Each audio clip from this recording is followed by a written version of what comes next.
Yeah.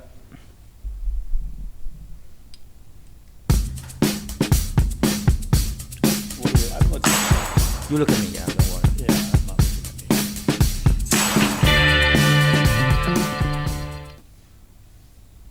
Joe, at me. Yo, has been like a journey just to get you here, man. You the man. London International Awards 2022. Nobody was ever able to interview you. Now I have you here. that's true. That's true. I don't like being interviewed. But you know what? I actually take that as a huge compliment towards like my background because you being like, Italian. Yes. I am Italian. Sciarotta nobili. How can you go wrong with that? That's right. Thank you. Yeah.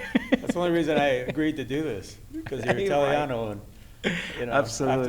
we have to support each other. Right. There's not many of us in the business.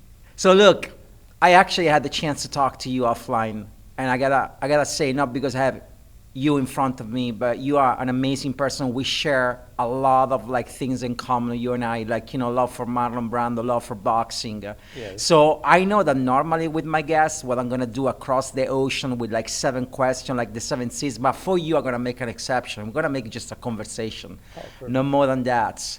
We just go from there, like ride the waves, and that's it. But I want to start with one question about Tennessee Williams, which is like close to my heart, and I'm sure it's like close to yours. What's the question? So the question is like, when I think of sea and birds, Tennessee Williams comes to my mind, and there is a monologue that was performed by Marlon Brando in this movie called The Fugitive Kind. It didn't have much success as a movie, but Anna Magnani, actually, an actress from Italy, starred in the movie together with Marlon Brando. He was directed by Sidney Lumet. Oh, Sidney Lumet, Yeah, I mean, it was like that monologue was so filled with meaning that Brando couldn't like get past half monologue, and so I think they did like something about like 20, 25 takes. Like at the end of the night, Brando's shirt was like drenched with like sweats. He put it all out. But the monologue is about these kind of birds that they never sleep, and the only time they land on Earth is when they die. And to sleep, they constantly fly and they sleep on their wings.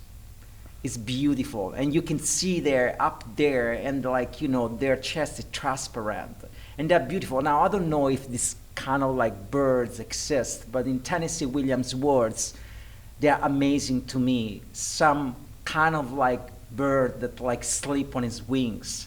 So my question for you is like, your journey in advertising has been amazing, in and out of advertising. Have you ever felt like you were sleeping on your wings and never really touching earth? No, no. I'm never sleeping on my wings. I'm never resting on my laurels. I'm never floating in the air. No. I think I'm always perched looking somewhere. I'm not flying like that. No. You're not flying like that. Have you No. ever felt that you were lifted somehow from like, the everyday? And is there ever moments in your day where you lost in the cloud, you lost up there? What does that mean? It What do you means mean by like that? when I think of people of your caliber that have so much under control, that they are like responsible for so much, like for like an entire network. Do you guys ever take time to just like 3 minutes, just like float with your mind everywhere you Well, want? I think we all kind of float with our minds in different ways. Hmm. I wake up early. I float with I work out. I'll float with my mind. I'll ride a bike. I float with my mind.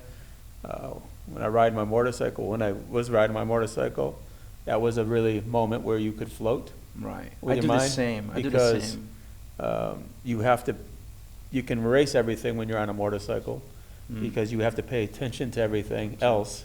So you kind of live in this kind of that floating state on a motorcycle when you ride a motorcycle. And I think that's probably the only time I'd ever feel that way. But yeah, but during work, it's always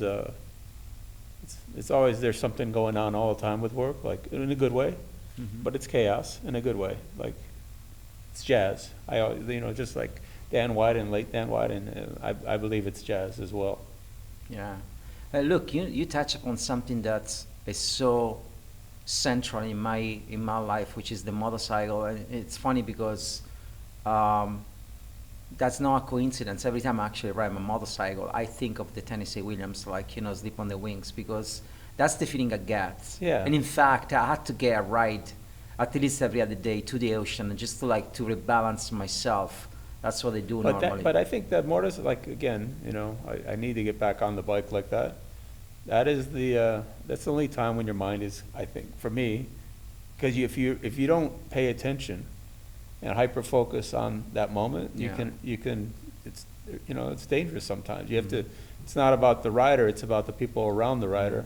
Absolutely. So you have to, and also the road conditions. Like you have to look for potholes. You have to look if there's water on the road. It's almost, maybe that is a metaphor for the business. You always have to pay attention. Absolutely. What's behind you? Who's to the right of you? What's in front of you? So, there is one thing that you mentioned the word moment. There is one thing that's I'm still not able to do. I struggle a lot, and it's like I can't really grasp the moment. I'm always like either looking forward or looking backwards. Most of the time I found myself looking backwards or lost in the past. But I haven't mastered that art of like literally be in the moment. The only time probably is literally on the motorcycle because you hyper focus. But what about you? Like I'm never in the moment. You're never in the moment. No, I don't know. Maybe I don't trust the moment. You don't trust the moment. No. That's a very interesting perspective. No, I don't trust the moment because I think that says you're celebrating something. And I fondly look back, but more for nostalgic, Yeah. But I'm mostly looking forward. I always look forward. I don't look backwards. But see, that's interesting because you say, I don't trust the moment. The moment is the only thing we have, right? Yeah. Because you don't know the future, but you trust something that hasn't happened yet. I trust the future for some reason. I'm more optimistic. That's a about very things. Interesting perspective, man. Well, maybe it's because I think most creative people were dreamers, which is pretty dangerous, It is dangerous. So yeah, I try to dream about the future. I don't, I think about the past, more of lessons from the past, but not like in a glory days moment. Never with the regret. Never with regret. Never with nostalgia. Regret. No, I'm sentimental. Of course. Very sentimental. I mean, I have, I have a large family, and I had a really interesting childhood where I had like 2 grandpas living in the basement. That's beautiful. You mentioned this story to me yesterday. But I was fascinated. I think about those moments. I think about my 2 grandpas in the basement, and I used to spend a lot of time with them. One was Italian, one was from Kentucky. Right. And that was just the dichotomy of the 2 conversations. I think about those kind of moments and what I've learned from those moments. Right. But I always take those forward. Right. Have you ever used, it happens to me a lot, have you ever used any of your memory, even like back in those days in the basement? In work? In work. Oh, hell yes. I use it all the time. All the time, right? All the time. I can fictionalize anything that's ever happened. Okay. Into comedy or dramedy or drama. Yeah, I always use those stories because it's great storytelling. See, that's actually, Yeah. it brings me to one theory that I have, and Yeah. I'm being like very vocal about that, and haven't completely structured, but I do believe that creative, and in particular like writers in advertising are like method actors. Because I think like when you actually take on a brief, you're not taking on a brief, you're taking on a role. And what I do personally, is like, if I spend like 6 months like writing a script or crafting a script, what I do, I try to think and to speak like the way the audience think and speak, and I'm really on a I'm roll. the same way, exactly. It's the same way, right? Exactly, but I grew up like on the art side, and but I grew up with a love for movies. Right. Like I grew up a block away from a movie theater, so I spent most of my childhood in a movie theater. But I'm from the Detroit area, Dearborn, Michigan, and if I would have known that that was a possibility, that's probably the industry I'd maybe be in right now. not because I don't like the industry I'm in, but no one, um, no one, no one was in that industry. No one was in this industry, advertising. Right. So I stumbled on this industry, but I have a real passion for film. And I found that, I had it as a child, and I have it now, but I think, being, the directors I worked with over the years and what I've learned in production, it just, I've always had that. So from, even I write, even though I didn't write advertise, I write scripts. And I do that just to kind of just keep my mind going. I mean, it's so But interesting. the funny thing about acting, even if I do write a commercial script, because we used to write those as well, I can always read and act out my own scripts because I know the intent of the script. Of course, yeah. It's But I used to have to present other people's scripts, and I always used to hate presenting other people's scripts. you can't, right? Well, It's first of all, it's like, it's the dialogue. You have to, I don't know, to me, writing is really about listening. Absolutely. It's nothing to do with, it's about listening. It's the conversation, right? And that when I write, even, I never use an outline because I think it makes things predictable. So you don't know what the next sentence is going to be? No, what I know is, I know the intent. But I'll know I usually, when I write something like a long format piece, I always write the first scene and I write the last scene. And then you're gonna fill up No, then I just write it. I write it in my mind first. I can write a whole script in my mind. Then I lay it out on paper. See, for me it's different because for me it always start with a sentence in my mind that keep bugging until actually push me to get there in front of a page, and then I'm gonna start writing. But for me the act of writing is very much like purging. It's like vomiting. But words. see, you start with a sentence. I start with a word.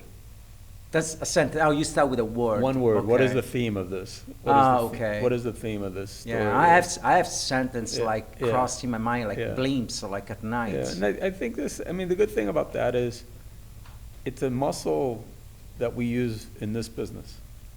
And we use storytelling in every aspect of this business. We use it to, from setting up a strategy to the creative itself, to the journey of the whole ecosystem of the creative. Right. So there's always the storytelling, the 3 acts, the first act, the second act, the third act of a story, plus what's the write out on the story. So it's a constant thing. I want to go back to the movie theater because that's a holy place for me. When you were telling me about the fact that you spent when you were a kid a lot of time in the movie theater, it reminded me this interview I watched of Al Pacino, he was at the Actors Studio. In another interview of Dennis Hopper, and they both say that their major discovery in acting happened when one weekend they walk in a movie theater and in the same day, within the span of 4 hours, Dennis Hopper was able to watch East of Eden and Waterfront. Oh yeah. Back to back. Yeah. And I changed Dennis Hopper landscape forever to the point that he actually run after James Dean and Rebel Without a Cause. Yeah. And he actually locked him in a car and he asked him how do you do it? I want to do the same thing. Oh, he was imitating Brando. That's how he did it. Yeah, he was imitating Brando. They were all imitating Brando. They were all imitating Brando. James Dean was imitating Brando. I know. I mean, there is a beautiful article that Jack Nicholson wrote when Brando passed away. As you know, they were living together very close. They were neighbors on Mulholland Drive. And he wrote this beautiful tribute to Marlon Brando on Rolling Stone magazine, and they say we should just cut the crap and just give the man credit, he truly transformed acting. To me, we talked about yesterday during the London International Awards event, you and I we talk about Waterfront. We talk about many scenes in the Waterfront. Waterfront's a great movie. But what I like about, and I think Robert Duvall say this about Brando. He say the first time I saw Brando acting, it happened this. We were doing a scene, and the scene was about he would walk in the frame, he would sit down, talk to this girl, have a coffee, and leave the frame. That cat, right? Yeah. And it was what Brando did. he was talking already, like, with other people. And when like the director like say action, he walk into the frame naturally and like start talking to the guy the same way he was talking to the people off frame. And then like he continue and he never stop. And so for the first time, Robert Duvall realized that from action to action, there was no beginning or an end. It was all a continuous. But what Robert Duvall didn't know is Brando's script was taped to his back. It's true. But you know why? But you know why I found out after so, and that's actually we can bridge this into advertising. Yeah. I found out this because everybody like hammer Brandon says like at the end of his life he didn't want to remember the lines, but the guy had a genius approach, and he say know this, what you're gonna say, right? Yes. Yeah. He say this. He say, when you're talking normally, you don't write lines. you don't write lines. You look for words. You look for and words. so I think that's beautiful. No. Do you think that advertising in general, like on a creative level, can aspire to this level of spontaneity? I work that way. You work that way. Yeah, I don't like, But you do acknowledge that like 90% of advertising is the opposite of that way. yeah, but I always work that way. I don't like rehearsals. I don't like either. I don't like, I don't know. I feel like we do our best work when we're and it's jazz. Absolutely. I don't like sheet music. All right, because with sheet music, anyone, there's people that can play incredible instruments, Right. and they can take the sheet music and play it beautifully, but they can't create their own music, Right. And I think you create your own music when it's jazz. So talking Something about new. music, you had an Yeah. amazing career. You have an amazing career, right? So now let me ask you this question right off the bat. If I were to tell you like, hey, pick a composer that can write the soundtrack of your career, who would that composer be? Wouldn't be a composer, it'd be, I don't know. I'm a big Bruce Springsteen fan. Oh man, I've been like listening, like Dancing in the Night forever. Yeah, well, all that, but Nebraska, So Bruce Springsteen would write like the soundtrack of your career. Yeah, because he's probably one of the best storytellers, and Right. like stuff he writes about is stuff I care about. I care about people. I care about the people. I care about working class people, people's struggles. I think there's a lot of empathy in people's struggles. I like cars, but like old cars like that, motorcycles, Of course. driving at night by myself. Like That's just, beautiful. I love it. like, so, I think, there's some, that would definitely be the person, Look, yesterday I talked to you. It was the first time I met you in person, and like I couldn't stop but thinking that you're extremely genuine as a person. Like no filter, and I think there is one thing that transpires for you is like you have an enormous amount of like kindness and like and love for what you do. Now, it's undeniable that we are in an industry that's like it's filled with assholes, if you want. And I want to bring these like George Carlin quotes for you.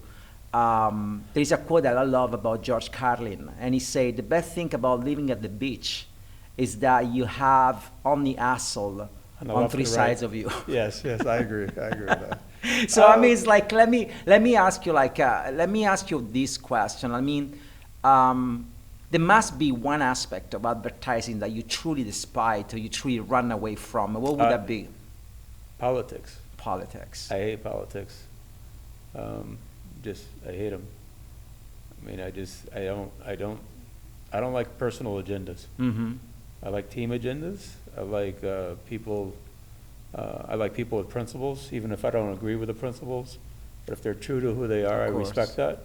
Like, I don't judge if that's their principles, but if they're on brand, I can respect that regardless if I agree with it or not. I just don't like people that change their principles based on who's in a room. Do you think that to be so genuine and spontaneous throughout your career, did it cost you a price? Yeah, I've gotten a lot. I always say, even at Ogilvy, I've had the same job literally You know, I have a global job. I'm Right. deputy chief creative officer of Ogilvy globally, but I also the chief creative officer of Ogilvy Chicago. Same job for 22 years. Right.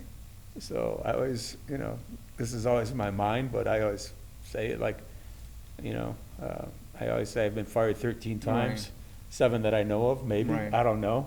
Right. But, you know, who knows, I just, Well, let me ask you another question. I want to ask you two questions before we end this conversation. I know you don't have enough time, but I would love to talk to you forever. One question is literally from the waterfront. It's not written here. Here's the question. There is, of course, the monologue. oh, the monologue's amazing. I could have been Sometimes I feel that way. I could have been a contender, right? I feel like I'm still a contender. You're still a contender, but Or let me, like I could have been a contender. I still feel that way. I But don't let feel me- like I've never, I'm sorry, but, you know, people have amazing careers. I'm still chasing that Right. championship, I guess. but you know what I like But about but you know what I'm saying. It's like, Absolutely. I'm still, It's still an I still- underdog contender. I still feel that way. I still feel that way. But I want to take that scene from a different approach.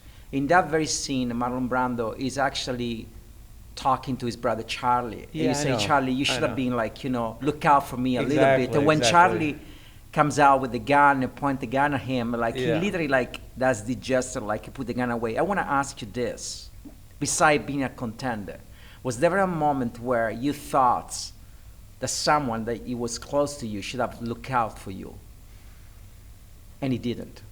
No, I've always, I mean, no, not at all. Just, it's because I've looked out for myself. Like I was, I have a lot of friends in the business, but no, I've never expected them to look out for me like that. Okay. Like that, to me, that feels like you have no awareness of who you are or where you're at. Like, you know, like I said, you know, you have to be aware. I think I've worked for some really good people. I worked with some really good people. I worked with some not so good people, but no, I don't. You know, in my case, you know who should have looked out for me a little bit? Who's that? The rational side of myself. Yeah.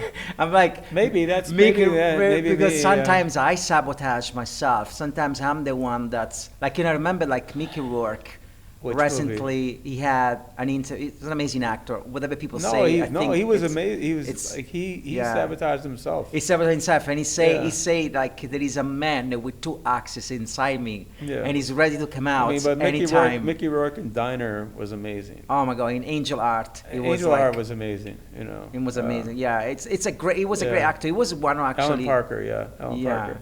he was Angel one Art. of the best actors of his generation. I mean, I loved Mickey Rourke Rumblefish. in Rumblefish. Yeah, Rumblefish is Rumblefish. one of my favorite movies. Yeah, Rumblefish is a great movie. Yeah. But yeah, I hear what you're saying. I have to think about it. I'll probably think of different way. You know, maybe I'll like have this. I don't know. I don't think. I think it, you know. I always say you make your own bricks. You make your own bricks. Yeah, you make. That your sounds own bricks. like a John Font sentence. Well, you do. You make your own breaks. You know, like there's no luck. You know, yeah, there's no luck to this business. I don't think there's luck. There is no luck. No. I think Do you think that? I'll be honest with you. I've had this conversation with some people, really interesting people in this business, and the ones that I think, you know, I think talent's one thing, right? But hard work is what it takes. You have to work hard. You can be the most talented person in the world, and if you don't work hard, you're not going to have a career. And you could be mediocre and work your ass off, and you'll have an amazing career and do amazing things. I think it's all about work ethic. You know, and I something my father taught me years ago, and I'm still doing it.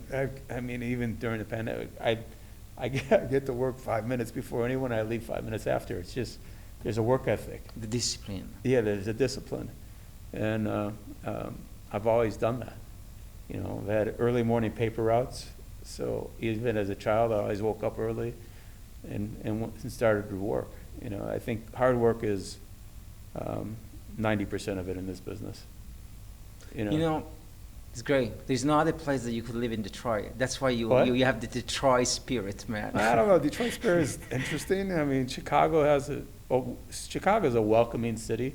Mm-hmm. It's a wonderful city. Detroit, there's it's a weird thing. I know it sounds strange, but it has a LA vibe in a weird way, not the acting, but there is this little hustle there in It's funny Detroit. because you say something extremely profound, and I will take with me for a long time, which is like you made your own bricks. I do agree with that. In my perspective, luck play an important role because when I think of luck, I think of timing.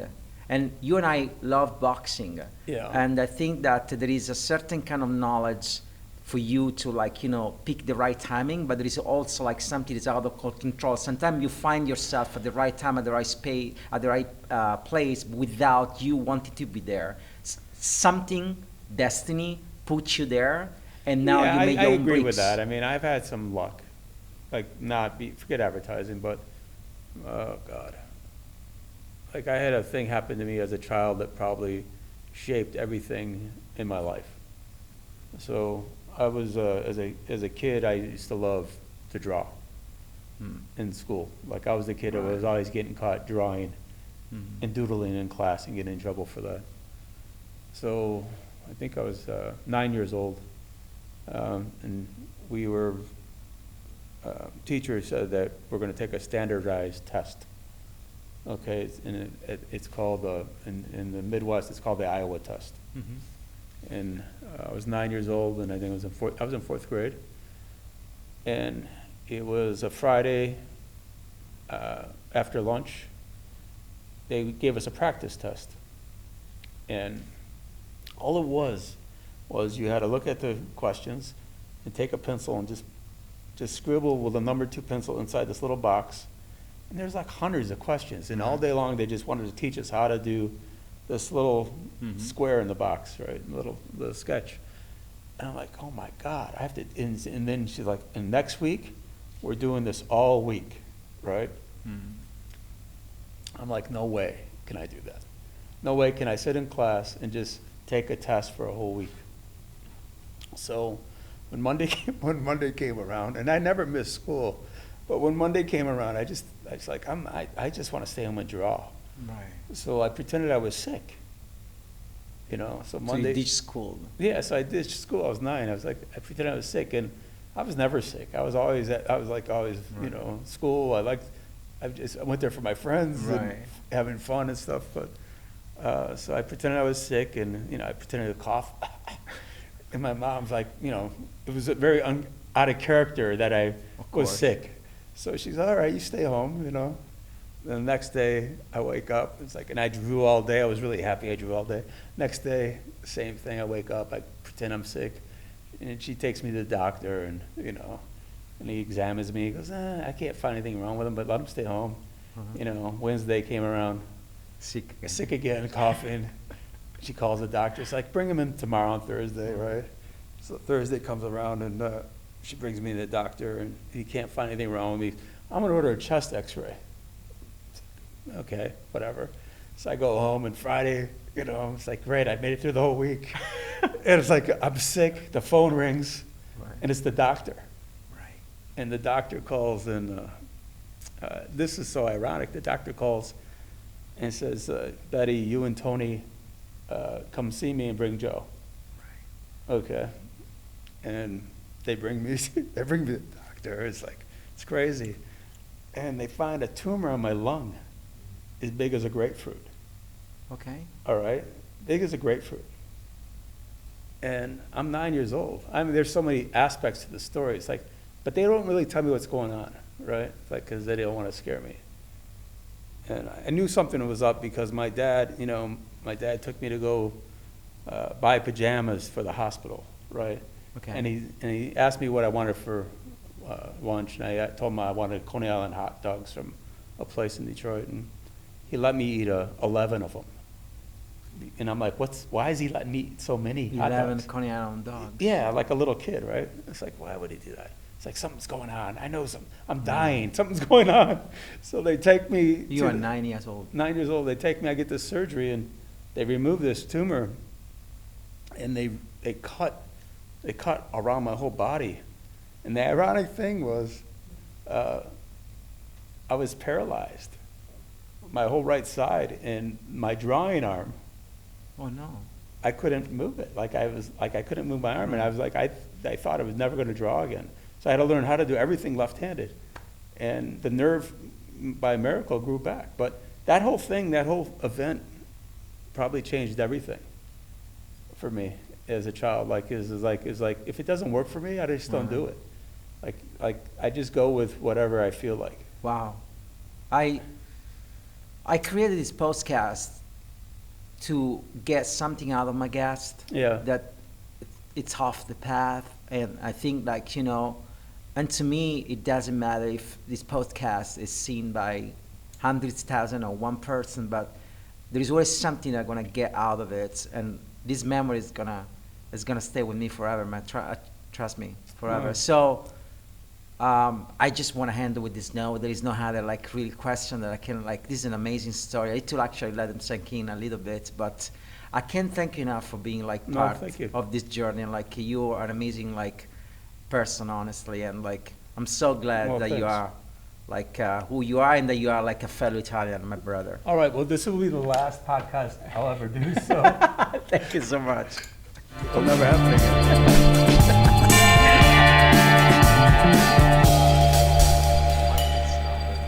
I just made that up. No, that's true. Ah, come on. If you made it up, No, here's the crazy